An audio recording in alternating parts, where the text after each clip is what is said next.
welcome to Brain Chat. I'm Dr. Mitzi Joy Williams, your board-certified neurologist and MS specialist, and my mission is to engage, educate, and empower those affected by MS to become an active part of their healthcare team. Here on Brain Chat, we'll be discussing all things MS, health and wellness, advocacy, and we'll even throw a little bit of music and music therapy in there as well. Thank you so much for joining us, and stay tuned for the next episode.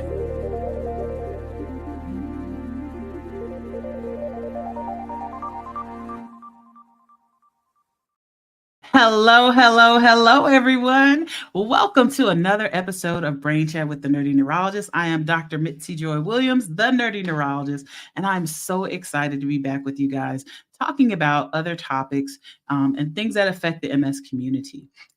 I am so excited to have two amazing guests with me this evening on Brain Chat, and I know we're going to have a good conversation, so I cannot wait to get into it. But before that, drop in the chat where you are viewing us from. I bid you greetings from Atlanta, Georgia. Brain Chat is on location today, but we are still ready to have a great conversation. And we'd like to thank our sponsor, the National MS Society. All right, so let's bring to the stage Dr. Stephen Krieger, who is a professor of neurology at the Icahn School of Medicine at Mount Sinai. And let's also bring Tyler Campbell, who is, got so many titles: MS advocate, author, podcast host, motivational speaker, amazing person all around. Thank you guys so much for joining me on Brain Chat. Welcome. It is an absolute pleasure. Thank you so much for having us. Absolutely. So we're going to have fun. So last year we did a men's health and MS episode. And when I tell you the reviews were through the roof, people loved hearing about the perspectives. And so I wanted to have another conversation about men's health and MS because I think it's something we just don't talk about a lot. Before we get started and deep into the conversation, whenever you come on Brain Chat, I'd love for you to tell us a little bit about yourself and how you got into the MS space. We'll start with you, Dr. Krieger. All right. Well, Dr. Williams, we've known each other for a long time since we both entered the MS space. We're doing our fellowships. So I got into MS during my neurology training. I had great mentors here at Mount Sinai, and just kind of wanted to build a career doing comprehensive care, taking care of people with this condition. And it just seemed like such an optimistic time for the field. And I think the last 15 years have kind of borne that out, and we can do a lot more now for folks than we could 15, 20 years ago. So I think I made the right decision to be an MS specialist when I did. Absolutely.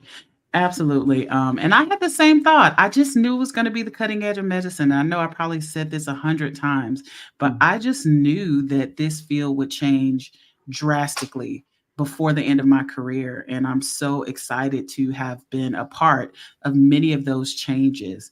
And I'm so excited that now we are focusing more on members of our patient community. I remember a lot of meetings where, Stephen and I would have conversations and other experts, and we'd be talking about patients, but not talking with them. So I'm really excited that Tyler is here because I think it's so important to have conversations with people who are actually part of the community, who can provide their own unique perspective and insight that we may not have thought about. So Tyler, tell us a little bit about your story.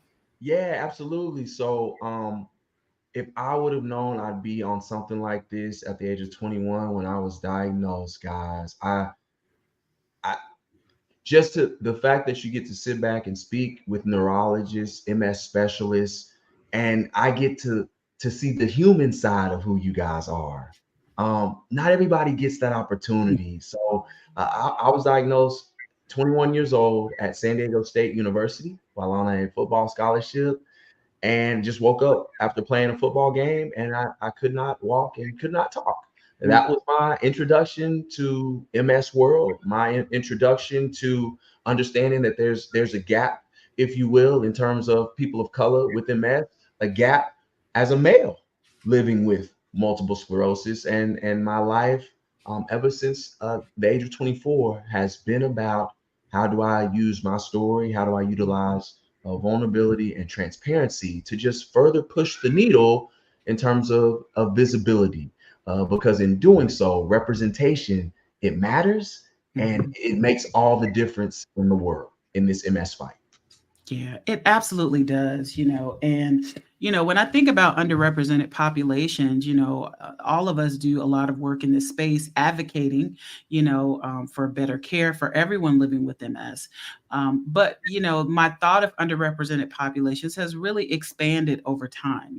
Typically we think of minoritized groups, which are marginalized, but, there are other groups that do absolutely need more attention, resources, our pediatric population, our, aging population, people with low socioeconomic status, people who don't have English as a primary language, people who live in rural parts of the country, and of course, men, right? So most autoimmune diseases more commonly occur in women, and MS is no exception to that. We used to think it was twice as common in women than men. Now the numbers are creeping a little bit more, 3 times more common, and in some groups, 4 times more common. So let's talk a little bit about, what we know about diagnosis of MS in men and maybe why we don't see it as frequently, or if there are differences in how frequently we see it across the lifespan, and in children versus, kind of childbearing age versus kind of elderly populations. Dr. Krieger. Yeah, I mean, I think, thinking about it from the person living with MS's perspective, I think getting a diagnosis like that, I've often said with people, it's like, joining a club that you never asked to join, and that I think has a lot of effect on identity and how somebody thinks of themselves. So for someone who's, a young man, for instance, to get diagnosed with multiple sclerosis, not only are they finding themselves in a club that they never wanted to join, they're in a club where they look around and realize that they don't quite fit into that club. And so much of the messaging about multiple sclerosis, the imaging, the media, all of it doesn't look and feel like it relates to, a young guy. And so part of it is saying, like, let's make the best of this situation, but let's also normalize it a little bit and say, listen, you're not the only guy with multiple sclerosis. There are plenty of men with MS. We are recognizing it more in men, and we need to be just as proactive about it for men, especially when sometimes the diagnostic journey is longer for men because doctors don't think of it. Because if it's kind of a problem on both sides. If doctors are trained to think that MS is, to use the old way of thinking about it, a white woman's disease, right? A white Northern European woman's disease, then they're going to not think of it when the person before them does not fit into that category. It's going to get missed. It's going to get blown off. And I think that's one of the reasons why it sometimes takes longer to land on a diagnosis of MS for men. So we talk about the MS in men sometimes is of older people, and sometimes folks who have already had the disease perhaps for a long time before it gets diagnosed. And I think that is our responsibility, our fault to fix, so that we can welcome people into it, make the diagnosis more promptly, and not miss it for them. Anyway, it's a long answer to that question, but that's kind of how I think of it. I love so much of what you said, Doc, because I feel like those are the steps, both for the male patient as well as people who are in a support group, who may be a female-dominated support group. When you walk in as a male, that's an eye opener, right? I feel like what you had just said helps set someone else free who is a male, who is turning a back towards maybe opening up or seeking that added level of support, simply because the demographics are, skewed in a certain way. So I love the way that you attacked it, Doc, because you laid out both perspectives. And I know if there's a male who is playing that back, that just helped them continue to push the needle to seek out support that they need, or a comfort when they walk into an office, because you literally just blessed a perspective over another medical profession. So man, I thought that was perfect, Doc. That made me feel good, Doc. I hope so. I mean, you said it, like, representation matters in a lot of different ways, and it matters to make things feel like they're going to be okay. Because nobody wants to be the only person with something. That is not a comforting feeling.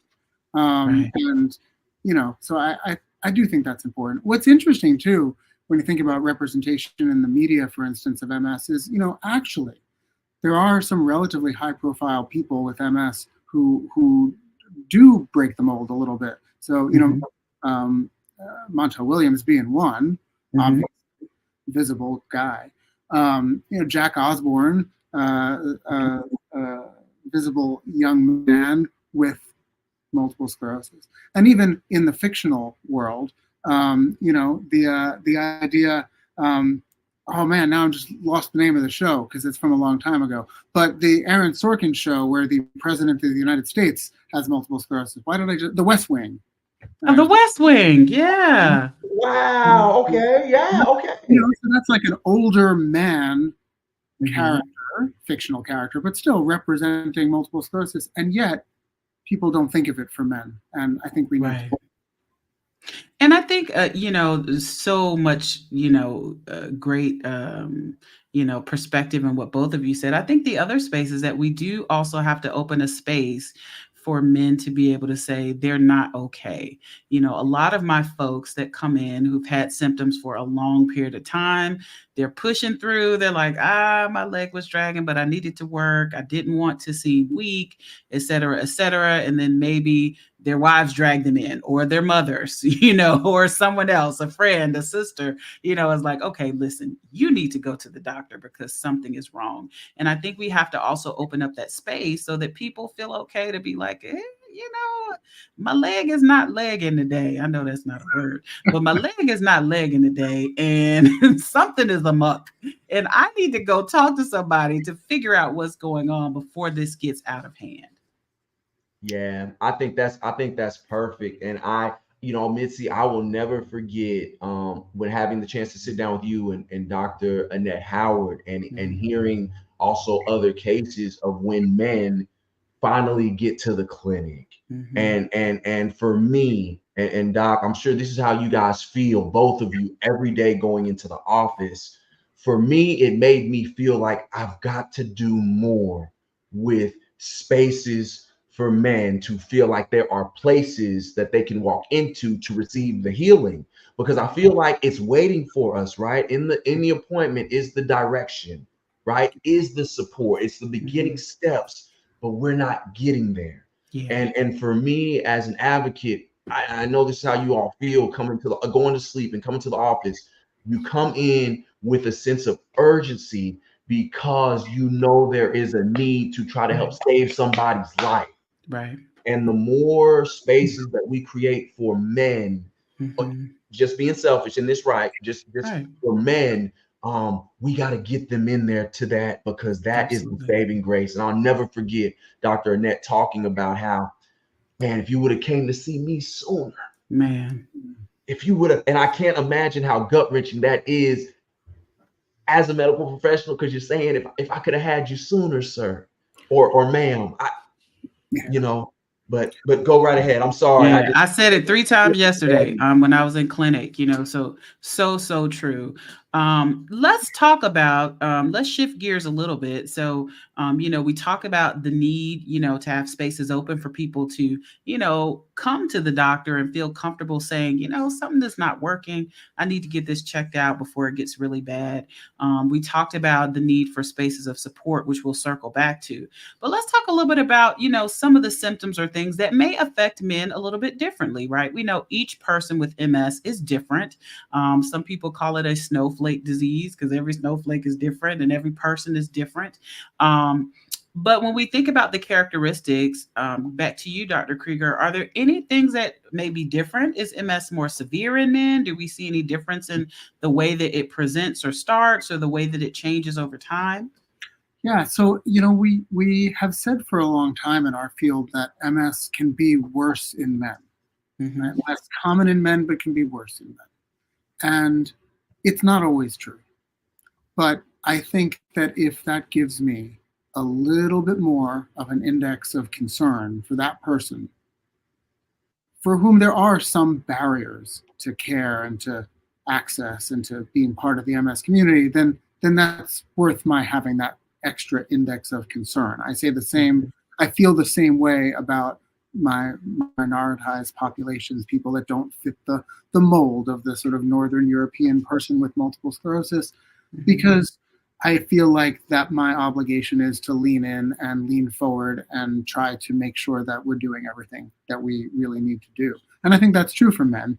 But part of why we used to say MS was worse in men is because I think it had often progressed further by the time it was diagnosed and recognized. So it comes right back to what you both were just talking about. If I'd only had you sooner, maybe we could have done more. So I don't know in my heart whether MS is more likely to be progressive in men or whether we just miss it early, and by the time we see it in men, it has progressed.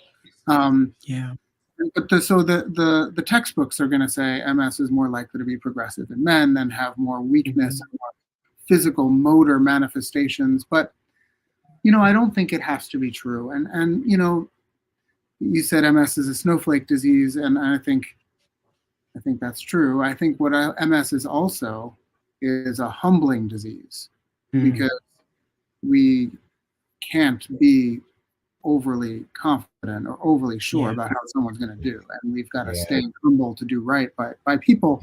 And so I can think of lots of men that I take care of, Black men that I take care of with MS, who I was worried about, who've done great, who are doing really well. Like, people can do really well. On the flip side of that, I can also think about people that I would have thought were going to do well, who then didn't. So I think, background and sex and the such has a role in how we, prognosticate, how we think about what's going to happen for somebody. But if we take really good care of people, I don't think that has to drive it. So when a young man with MS or a middle-aged man with MS reads it's more progressive in men, it seems pretty damning. It seems pretty depressing. I would like to walk that back a little bit and say, hopefully not, if we do the right things and do it together. Yeah, now that's a whole word. I mean, so God. I don't know if you ever been to a Black church, Stephen, but that's where you pass the offering bucket. The service is over, right? Tyler knows what I'm talking about. You pass the bucket, right? So I think humility is the exact right way to approach it, because we do have these things we call prognostic factors, right? These prognostic factors are a list of things that doctors look at, and it kind of tries to predict who's going to do well and who's going to do poorly. And so they're very kind of broad terms, like men, like people who are diagnosed at later ages, over the age, well, I can't remember the age, but people who are diagnosed at later ages supposedly do worse. Black and Hispanic people supposedly do worse. But there's a lot that we don't know, and a lot that we're still exploring and trying to understand. So we have to recognize that those are kind of broad terms, but any individual, if we take good care of them, can do a whole lot better. I have a lot of folks walking around working, doing everything they need to do. And then I've got some who I didn't quite get to in time, or who may have seen someone and got turned off about medicine for some reason. And then by the time they came back, they were very disabled. So each person's journey can be very different. But, the thing that I would encourage everybody to do is, if something is not working, go get seen. It is never normal for you to be dragging a foot. Yes. It is never normal for a whole side of your body to be numb. It is never normal for you not to be able to see out of one eye. So the first thing is, if something is wrong, seek some help. And if you are seeing a neurologist, whether you are taking disease modifying therapy or not, continue to check in. Even if you're not taking medicine, even if you feel good, keep checking in, because we can monitor you, and hopefully in some cases we can catch things before you have a physical symptom. If we're doing those MRIs and checking you regularly, sometimes we can catch things before they get out of control. So but that humility piece, that's a whole word. You look like you want to say something about that, Tyler. I'm glad if it resonated. I mean, I think men do have a reputation for trying to power through stuff, right, and walk it off. And getting seen by doctors can be perceived as a sign of weakness. It's not. Taking care of things before they're bad could be, not always the way people approach it, but they should. And whatever metaphor works for somebody, I'll try to find it. It's like, I'll say this one. It's like, imagine you had the best car in the world, but you only get that one car for your whole life. Boy, are you going to maintain that car, And the body is it. You only get one. And, so for someone to know that maintenance and checkups and tune-ups and all of it, it's essential. If that metaphor lands right for a particular guy with MS, then maybe it'll help him show up and take care of himself. I love it. True. Wow. I think I will say that, and being diagnosed young, because I learned I was forced to take better care. Forced doctor's appointments and follow-ups and being mindful of insurance, and you're forced. But when you become aware, you actually feel like you have a little bit more power within yourself. Yeah. And I think for me, I cannot speak for everybody. If there is one emotion that I say I walked away with, it was the ability to be more self-aware, to stay more on top of things. From that moment on, being more keen, like Mitzi said, to my body. And if something ain't right, doggone it, it's not right, and I gotta go see somebody. But also in going to go see somebody, I got answers. And answers, although the body may not be right, answers help me sleep at night. Yeah. I just, y'all are on. Can I ask you a question, actually, Tyler, to follow up on that? I know I'm not the one asking the questions here, but just to say, you said having MS and that at a young age made you more aware and more self-aware, more sensitive, and kind of more on top of things. Did that translate in other aspects of your life, that you were then able to be more sensitive, more aware, more on top of things than you might have been? Like, was it a gift in some way? So this is not everybody's reality. And I want everybody to know I'm very aware. I was aware of sacrifice and not necessarily knowing that things work on your time, because I was a former athlete. And I was used to giving up holidays. I was used to not being able to go do what everybody else could go do. And because I wanted to be a particular athlete, I was used to being sacrificial. So when MS came, it further piggybacked on it. I'm not going to sit back and say I was ready for all that it had. I will tell you, when you tell me I have to deny, step away, can't do certain things, I did understand that. When I do things differently to get the result that we desire as a team, specialists and myself, I understood that. I got married at an earlier age with my wife, and I have to believe that incrementally, based off of what was brought to my life with MS and the responsibilities and things of that nature, and saying no to certain things and being very specific about my circle, and knowing that I can't do what everybody else does, for me to drop everything and be all in for my soon to be wife, and at least start accepting responsibilities, that wasn't the most difficult part of marriage for me. So when I got down on one knee, I told my wife, I said it was the easiest decision I've ever made in my entire life.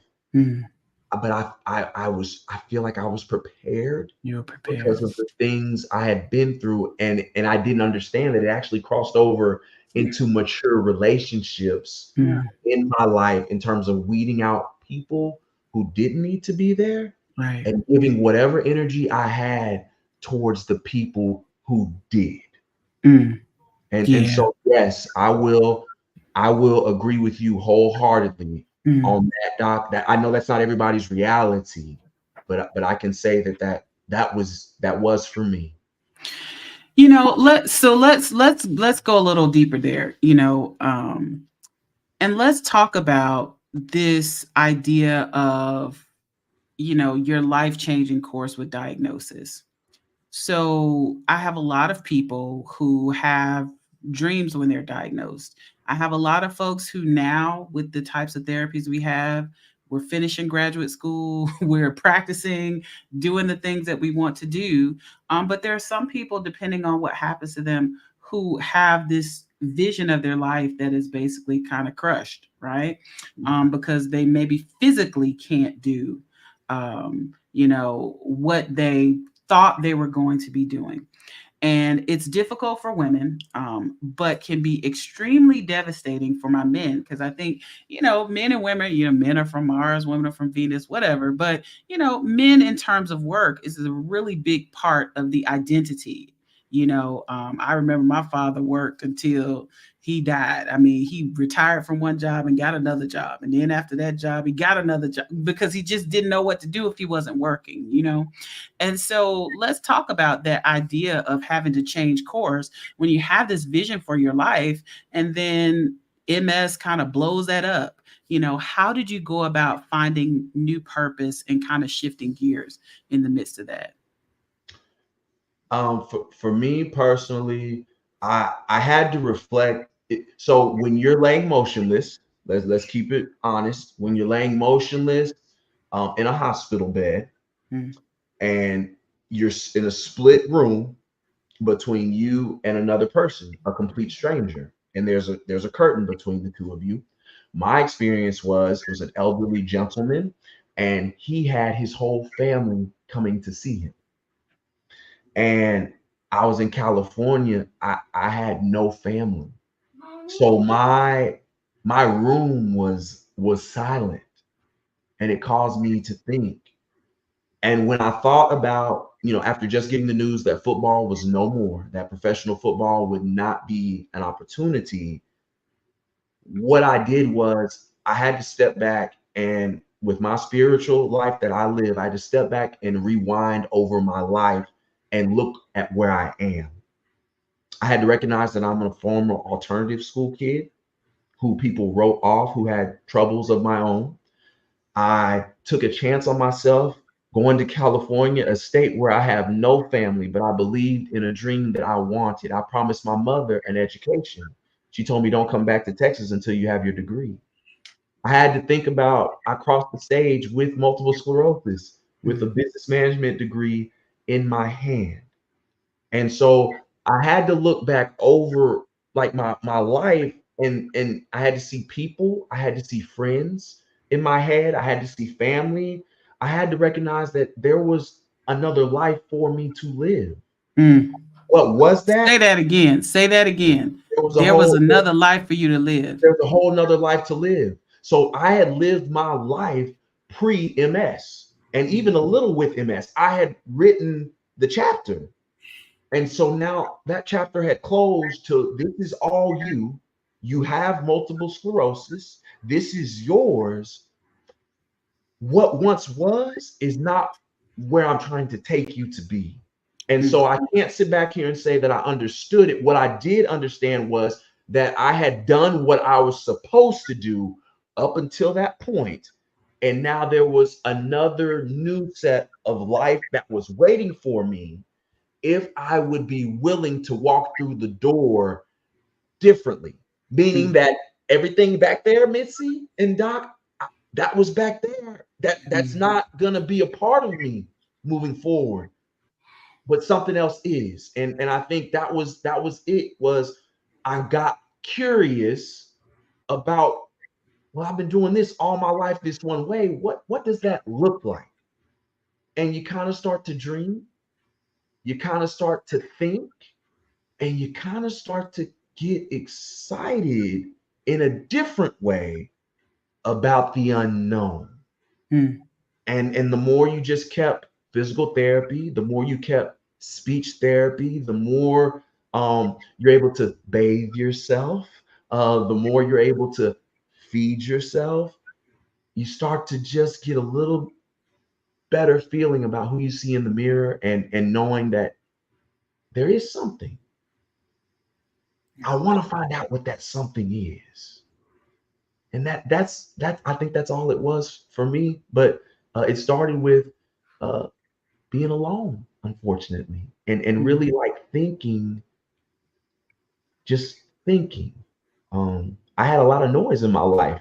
Doc is in a band now, so he good with noise. I think at my time I had to sit down because I think I had too much noise. Yeah. And too much work.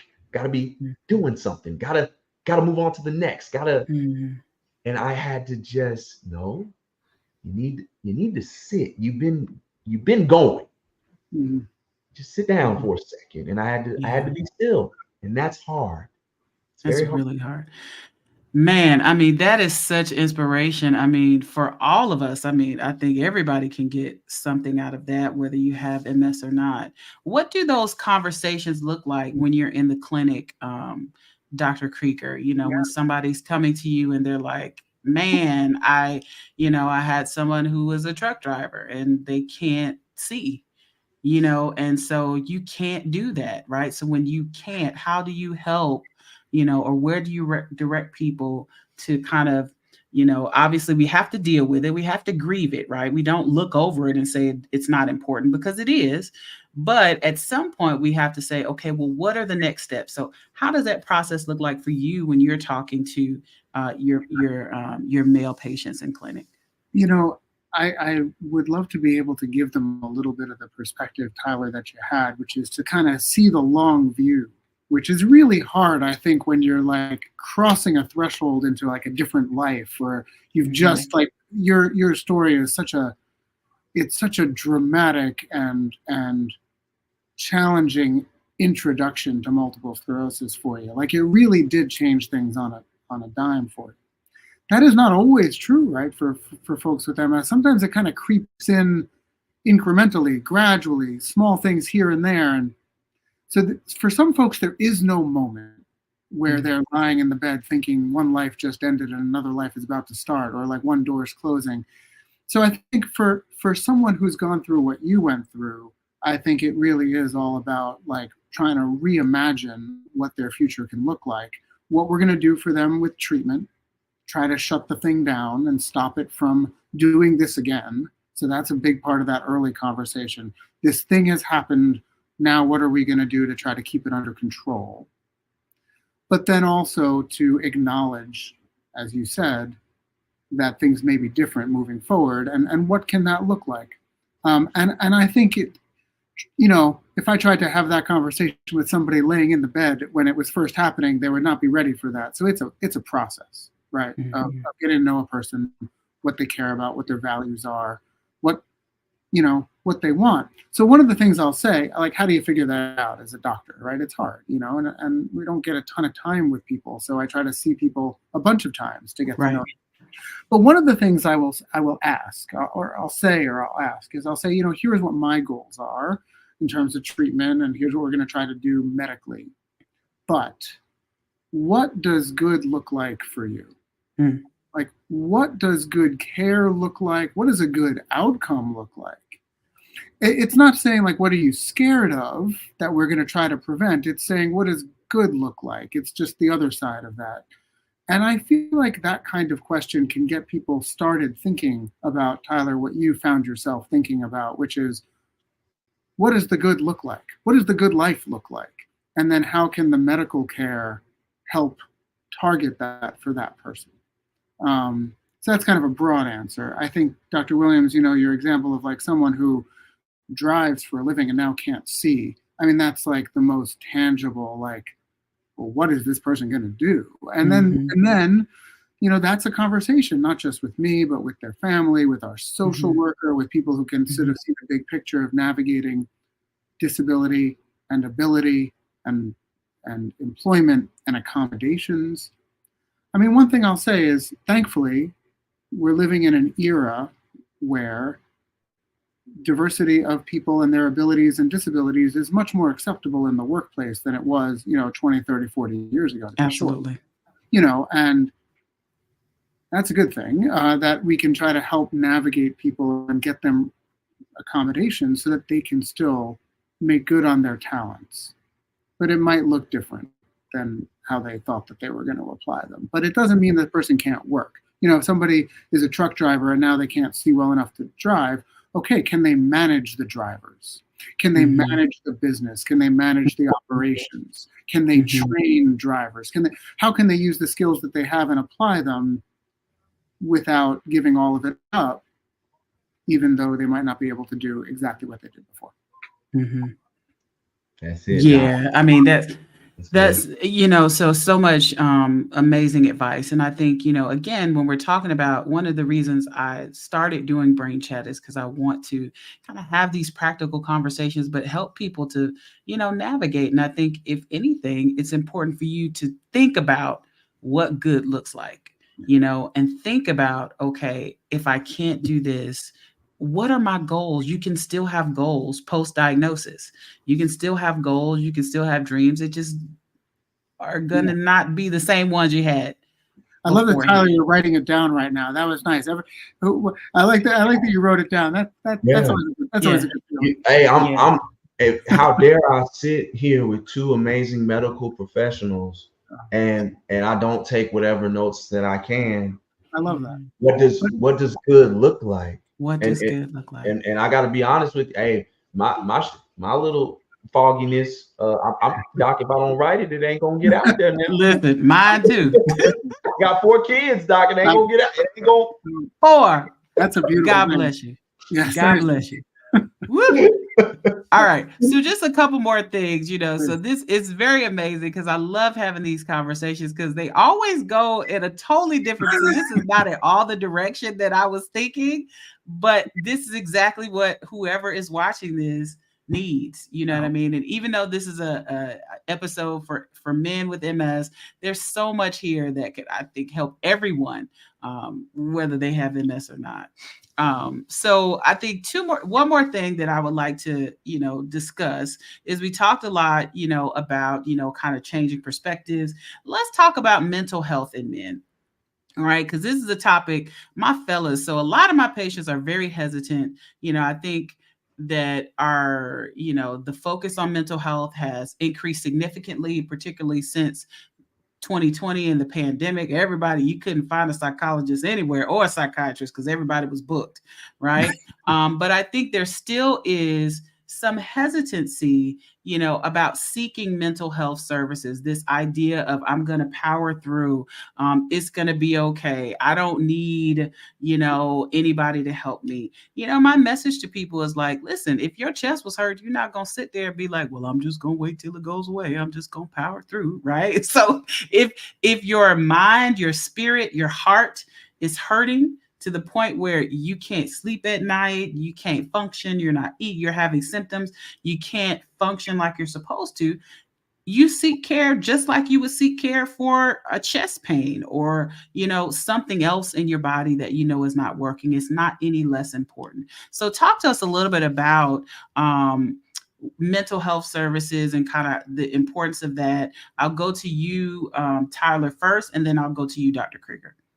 Yeah, I'd say for me, I was in that category until you go through and you hit your walls of life, and there were certain walls emotionally, relationship wise, that they kept, the same problem kept coming up, but in different areas of life, among different, and so you tend to catch on the trend that whatever I'm doing, it's not working, and I keep facing the same problem, just in different areas. And so the definition of insanity, Einstein doing the same thing over and over again, accepting a different result. Eventually I had to do change. Now my wife is my wife has a master's in social work, so she's very in tune with that.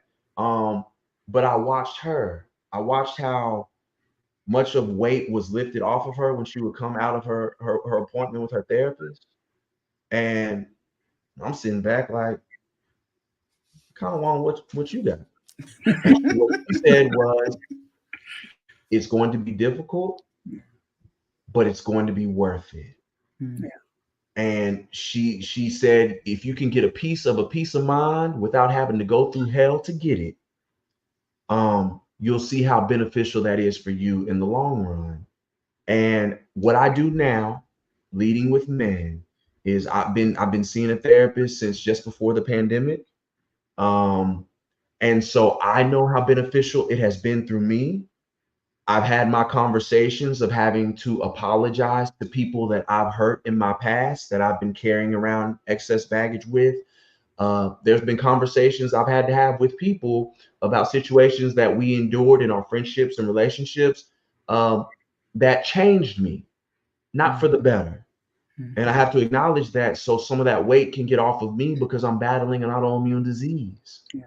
And I need all of my being to be able to fight. I need all of me, and I have to release certain things. So long story short, short story long, what I do now is I know growth extends beyond the comfort zone. When I'm talking to men, especially my brothers, when I am talking, I now lead with the mental health aspect of my MS journey, because I know that's an uncomfortable topic. But if I can tell you and show you what it is doing for me, I can go ahead and eliminate the elephant in the room, and you don't feel cuckoo for Cocoa Puffs by thinking that it's not okay to seek out somebody because I met another brother who does. And I've seen him smile. I've seen him feel positive about raising a family. I've seen him not feel ashamed by how he limps into a job, or how he struggles with his fatigue, and how we can have a conversation and he's writing things down on pieces of paper because he's not ashamed to let his disease show. How did he get there? I've done therapy work, and if it's okay for me, I know it can work for you. Go ahead, Doc. I'm sorry I cut you off. Go So, right ahead. Dr. Krieger, before you start, two things I want you to address. Number one, the overlap between symptoms of MS and symptoms of depression, right? Because a lot of what we call stress is depression, so people are like, I'm not depressed, but I'm angry and I snap at everybody all the time. I'm not depressed, but I'm agitated. Everything aggravates me. You look at me, I'm ready to blow up. So let's talk about that. Some of those atypical symptoms of depression, and then the ones that overlap with MS. Sure. Tyler, I love the way you put it, because you kind of echo a little bit of what I try to do in my own way, which is, for a man who is resistant to the idea of therapy, I try to reframe it as, are they resistant to being coached? Are they resistant to being trained? Are they resistant to developing a new skill? Probably not.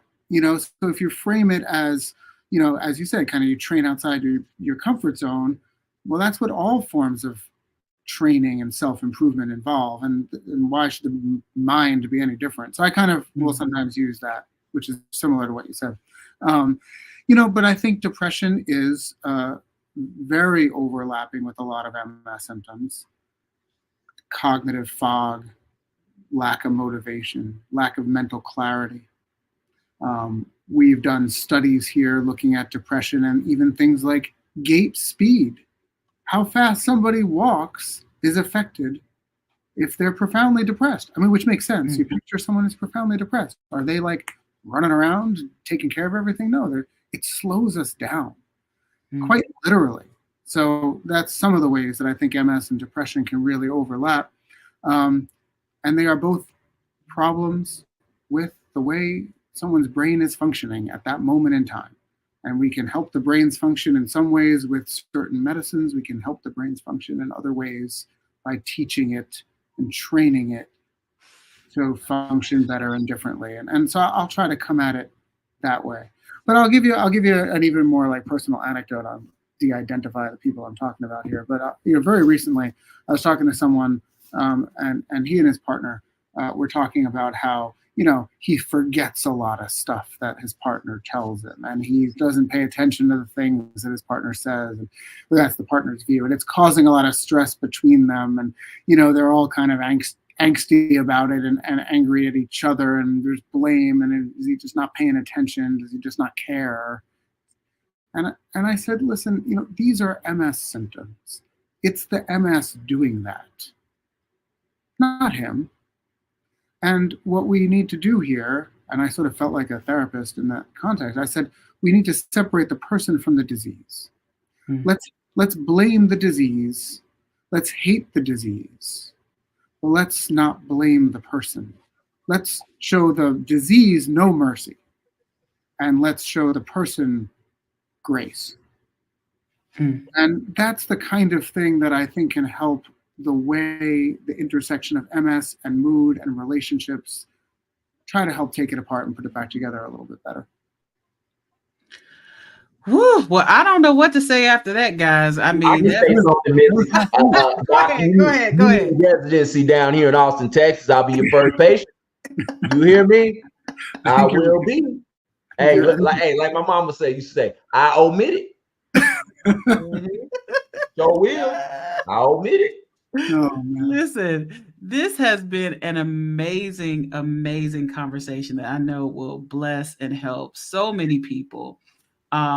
As we kind of wrap up, tell us what you're excited about in the field of MS, or what you're excited about that you have going on, any projects, anything like that. We'll start with you, Dr. Krieger. We'll end with you, Tyler. No, man. I have a lot of things. I think I think what we've got in MS now is a way of treating people as people and individual people in a way that we didn't have before. And that's partly all of our medicines and trying to customize it. It's partly that we can set more ambitious goals for what it means to treat the disease. So something I'm excited about in the field is being able to say to people, my goal is for the field of MS to move a lot faster than your disease. Your disease stays ideally kind of frozen in time, and we just keep getting better and better at what we can do about it.